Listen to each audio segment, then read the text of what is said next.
This filmmaker does not call action. Yeah, you know that famous lights, camera, action stuff? Clint Eastwood refuses to say it. He simply says, go ahead, or whenever you're ready. And not screaming, action, was originally something he learned as to not scare the horses on the set of Rawhide, but not screaming, action, says so much more about Clint.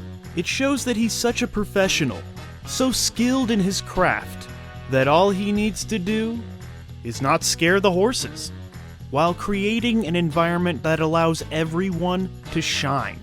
He's more than just a Gorillaz song, more than just a squinty spaghetti western dude, more than a 4-time Academy Award-winning filmmaker, more than a joke in Back to the Future 3, more than the guy next to a monkey, more than a guy next to an empty chair, and more than a grumpy old man badass genius. Clint Eastwood has changed the way we thought about heroes on the big screen by introducing grit and depth and an edge to his characters whose morals are questionable.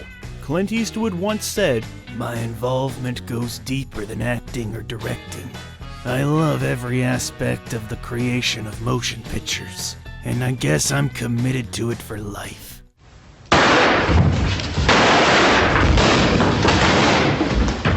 With a respected career and a recent movie that has left a lot to be desired, we ask that ever-important question, what the f*** happened to Clint Eastwood?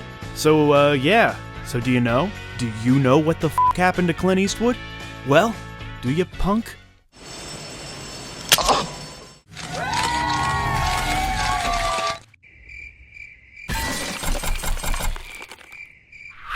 But to truly understand what the f*** happened to Clint Eastwood, we must begin at the beginning, and the beginning began when he was born on his birthday, 1930, San Francisco, California. Eastwood was drafted into the United States Army during the Korean War. Shortly before he was set to be deployed, Eastwood was a passenger on a Douglas AD bomber on a flight from Seattle, Washington.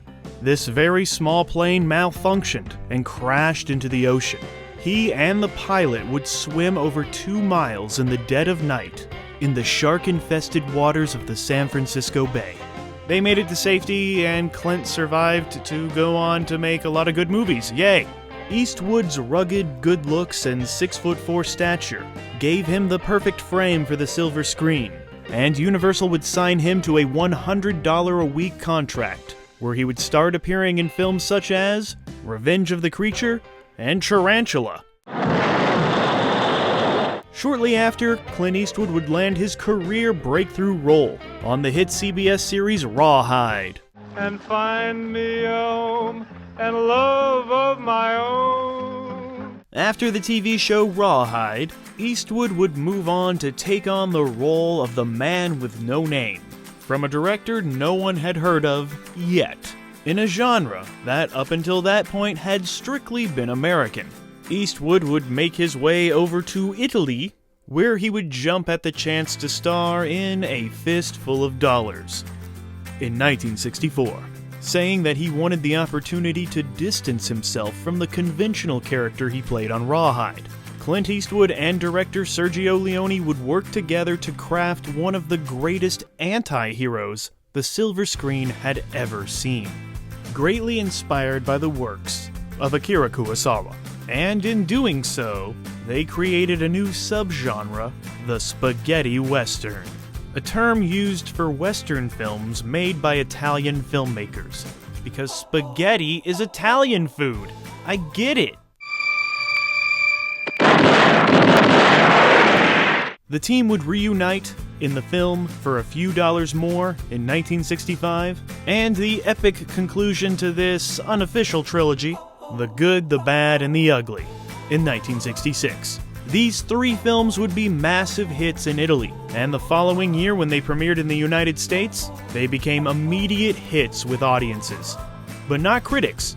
Those pesky critics just weren't ready for a big bowl of spaghetti western yet. But obviously, time has been kind to the Dollars trilogy, as these films are now regarded as some of the best films, not just westerns, ever made.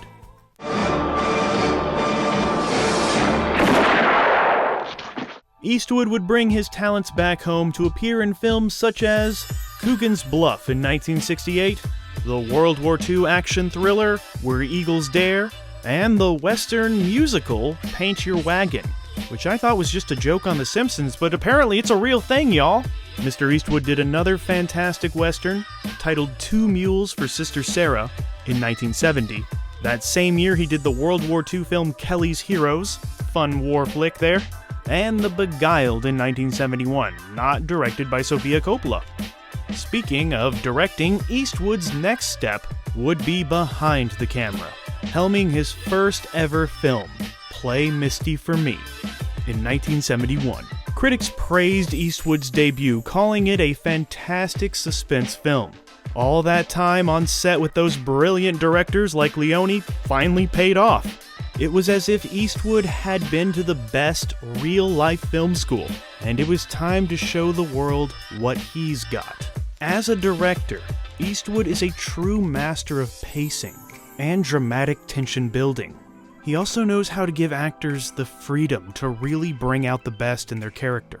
Clint Eastwood possesses a unique vision that captures the essence of classic Hollywood, yet always has a subtle, experimental, modern vibe, no matter what genre he's working in. Clint Eastwood would next take on one of the most iconic characters in film history, as a grizzled San Francisco cop in the Zodiac Killer-inspired film Dirty Harry. This film shook up the detective film genre and introduced audiences to a grittier way of crime fighting on the screen. Eastwood's performance is perfect, soft-spoken with a fierce attitude. Audiences were so fascinated with this Dirty Harry character that they went on to make a lot more movies with him.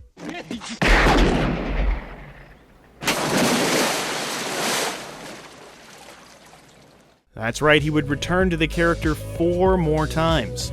In 1973's Magnum Force, 1976's The Enforcer, 1983's Sudden Impact, which he also directed, and it remains the highest-grossing entry in the series with over $150 million made at the worldwide box office.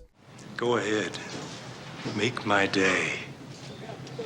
And last but certainly not least, 1988's The Deadpool. No, not that one. This one features a very fresh-faced Jim Carrey. You're shit out of luck.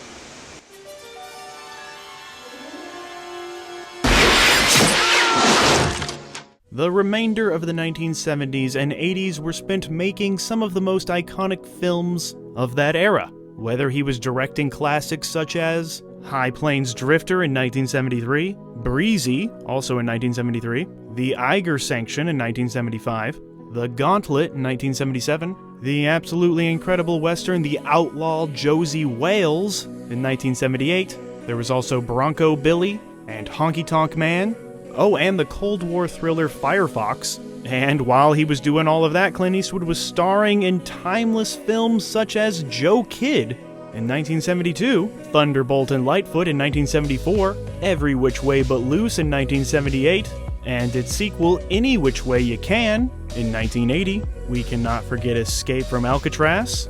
And there was Tightrope and City Heat in 1984. And it was around this time that Clint really got into politics, so much that he became a politician. That's right, Clint Eastwood was elected mayor of Carmel, California. Yes, you heard that right, Mayor Eastwood. That really happened. After Mr. Mayor took a little break from westerns, he would return with a vengeance in Pale Rider in 1985, which can be seen as a somewhat test run for his upcoming masterpiece Unforgiven, but we'll get to that later. Got to explore similar themes there. And he did another great war flick called Heartbreak Ridge, and ended out the 80s with a flick called Pink Cadillac, and the jazz musician biopic Bird.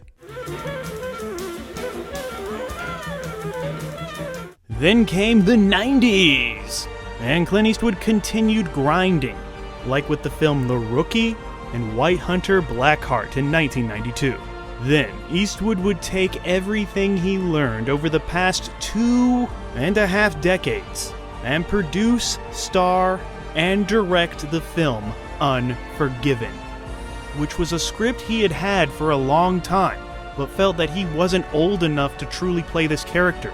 So Clint Eastwood was so dedicated to this film Unforgiven that he literally waited years until he was wrinkly enough to play it. That is true cinematic dedication there. Everyone loves to describe Unforgiven as a deconstruction of the Western genre.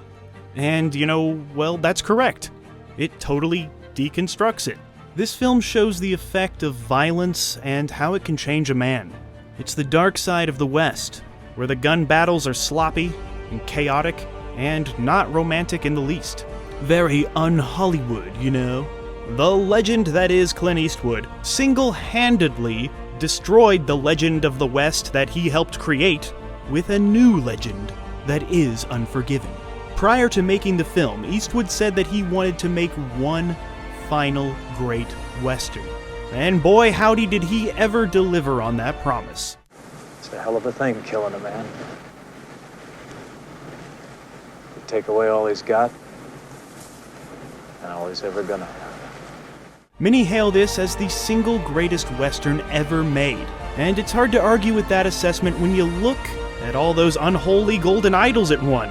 3 Academy Awards, including Best Director and Best Picture, both awarded to Eastwood, and Best Supporting Actor for Gene Hackman. Unforgiven would make nearly $160 million at the box office, as well as be selected to the National Film Registry at the Library of Congress. After Unforgiven, he would star in Wolfgang Petersen's amazing Secret Service film, In the Line of Fire, in 1993, where he would fight John Malkovich's wooden gun.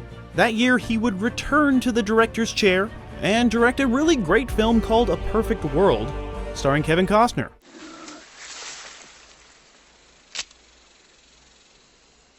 In 1995, we would get to see the softer side of Clint Eastwood in Bridges of Madison County, which he also directed, to near universal acclaim. This chick flick would open in second place to that other Eastwood-starring film, Casper. Clint would finish out the 90s with a trifecta of crime. First up was the presidential murder cover-up film Absolute Power, where he would play a grizzled jewel thief. There was also True Crime, where he played a grizzled journalist. And Clint Eastwood would direct Midnight in the Garden of Good and Evil, which takes place in Savannah, Georgia, and let me tell you, that movie literally took over that city, still to this day. Of course, at the turn of the century, you would see Eastwood start to veer away from acting and take on more directing gigs. Of course, he would still star in films, but it was obvious that he felt more at ease behind the camera. In the year 2000, we would get a really great space adventure called Space Cowboys, where he would play a grizzled elderly astronaut. He would also follow that up with Bloodwork, which is a fine film, but this one didn't do too well theatrically, not even recouping its $50 million budget. So how do you bounce back from that? You make one of the greatest crime dramas ever made, like Mystic River. Mystic River would be nominated for 6 Academy Awards, including Best Picture and Director for Eastwood. And 2 of his actors, Tim Robbins and Sean Penn, would win. It is a heartbreaking film that is so dark and makes you think about dark things. But Eastwood puts this story together so well. It's a movie only he could have made. Is that my daughter in there? Is that my daughter in there? Clint would return to the Oscar stage that very next year, winning Best Director and Best Picture again with the critically acclaimed sports drama $1 Million Baby in 2004. Again having 2 of his actors win, with Morgan Freeman and Hilary Swank both taking home those unholy golden idols that night. Eastwood himself would even be nominated for Best Actor. $1 Million Baby would be a massive hit with critics and audiences alike, and pulling in nearly $217 million off a $30 million budget. But it's so much more than just a boxing movie. It's not even a boxing movie at all. It's just a movie that has a lot of boxing in it. And to show that this film wasn't just loved in its time, in 2017, the New York Times named this the 3rd best film of the 21st century so far. Like I said, it's a heartbreaking film with a dark and gloomy tone that only Eastwood could perfect. He would return to war in 2006 with back-to-back companion films, Flags of Our Fathers and Letters from Iwo Jima, with Flags of Our Fathers telling the American viewpoint of the Battle of Iwo Jima, and Letters from Iwo Jima telling the Japanese perspective, spoken in Japanese, which would help it win Best Foreign Language Film at the Golden Globes.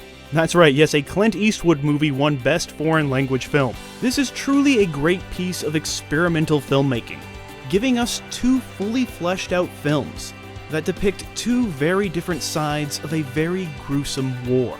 Letters from Iwo Jima would be the more praised of the two, earning Eastwood another 2 Oscar nominations for Best Picture and Best Director.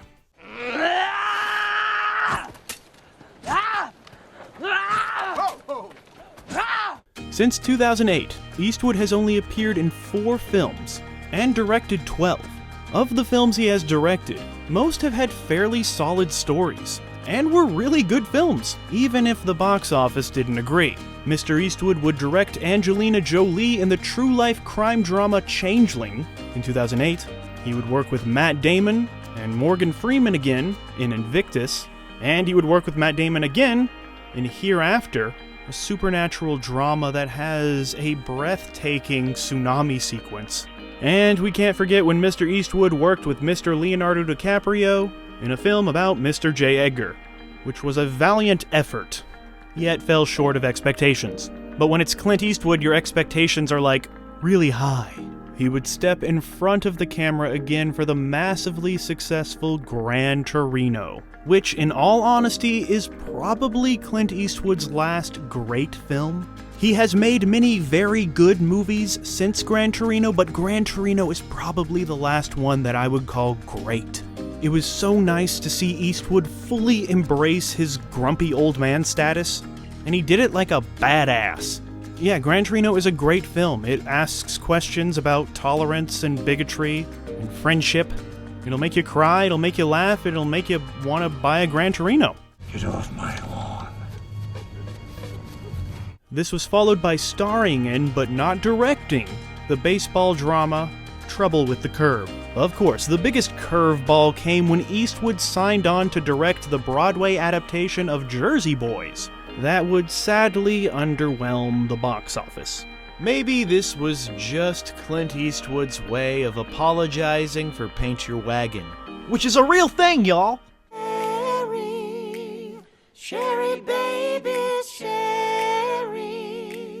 And in the next stage of Clint Eastwood's career, he would take on a quadrilogy of real-life heroes, beginning with the 2014 story of war hero Chris Kyle in American Sniper. Eastwood felt the pressure of bringing this story to the screen, as he said most everyone in Kyle's life told the filmmaker not to mess it up, which he did not, displaying a respect for the man and the material. And despite much controversy, American Sniper would go on to make an astonishing $547.1 million worldwide, making it not just Clint Eastwood's highest-grossing film, but the highest-grossing war film ever made.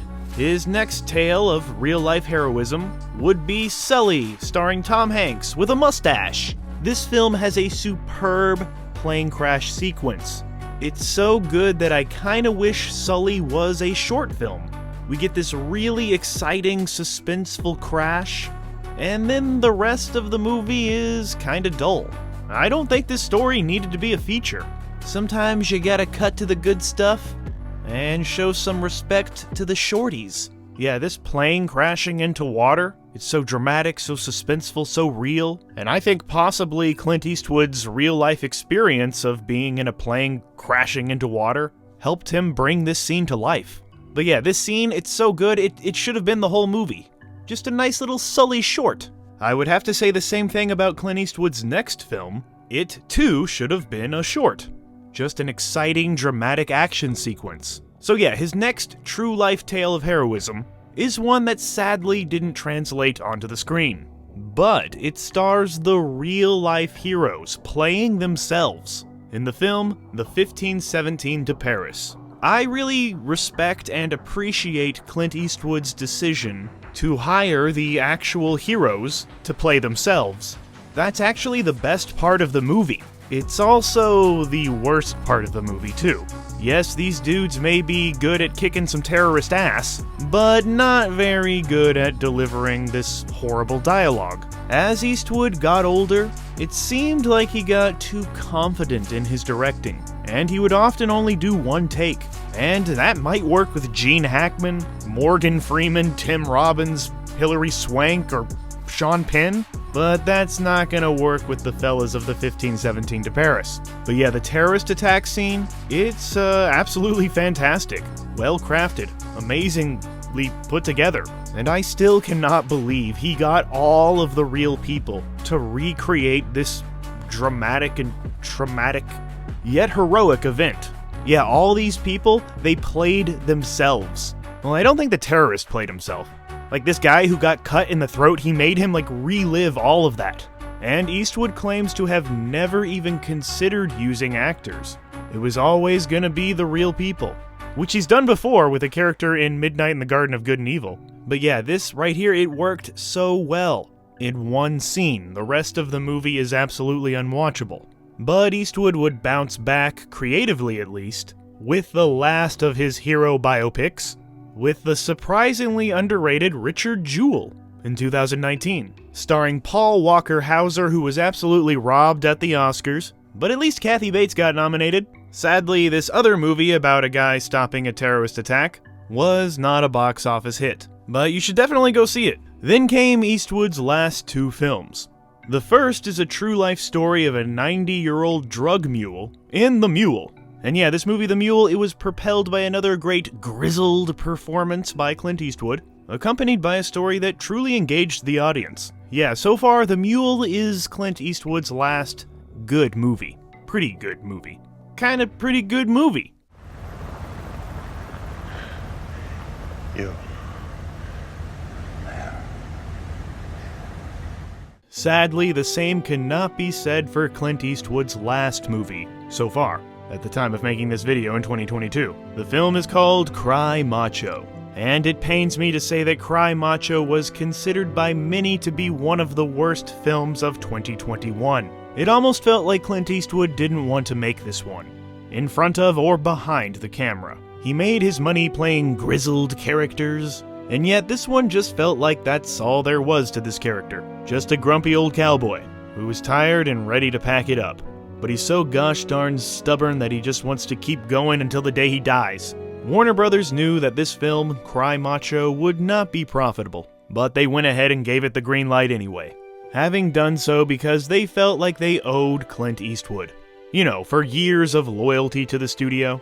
Which is probably the right and respectable thing to do. Eastwood has filled the Warner Brother film library with award-winning classics for decades. And those Warner Brothers, and their sister Dot, they didn't want to make this macho man cry. All right, kid. So this is when we ask the question, is film directing a young man's game? So many once great filmmakers seem to lose their cinematic energy towards the end. This is why Quentin Tarantino says he's gonna retire soon. Although there are always exceptions to the aging filmmaker rule. And I actually thought that Clint Eastwood was one of these exceptions. But a couple of his last few films, well, you can still feel his brilliance, but it's different. I can't exactly articulate or put my finger on it, but I think it's the energy. You can feel that the person behind the camera has nothing left to prove, which can be a good thing, or bad, or ugly. Oh, I thought I saw Clint Eastwood. That would make my day. He is such a stud muffin. But one cannot mention Mr. Clint Eastwood without mentioning his politics. The views, beliefs, and opinions of Mr. Clint Eastwood do not exactly always perfectly line up with his peers in Hollyweird. And Clint Eastwood doesn't seem to give a fuck. Mr. Eastwood has often spoken out against political correctness. He's endorsed candidates that Hollywood does not approve of, and has made jokes and said some pretty brutal stuff when speaking out for what he believes in. So they tried to cancel him. But Mr. Eastwood has created a legacy so strong it cannot be canceled, no matter how hard they try. Whoever they are.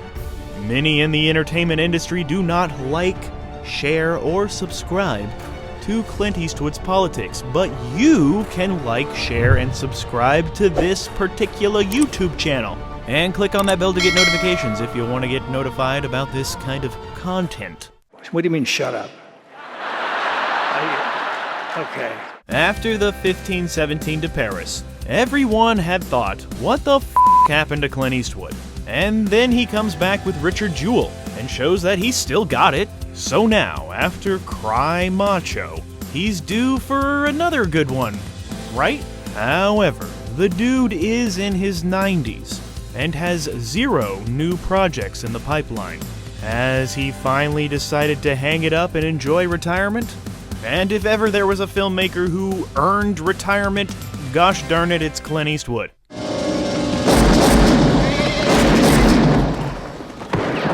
This filmmaking actor, or acting filmmaker, has redefined every genre he has participated in, like the Western, war films, detective cop flicks, and even mystery thrillers.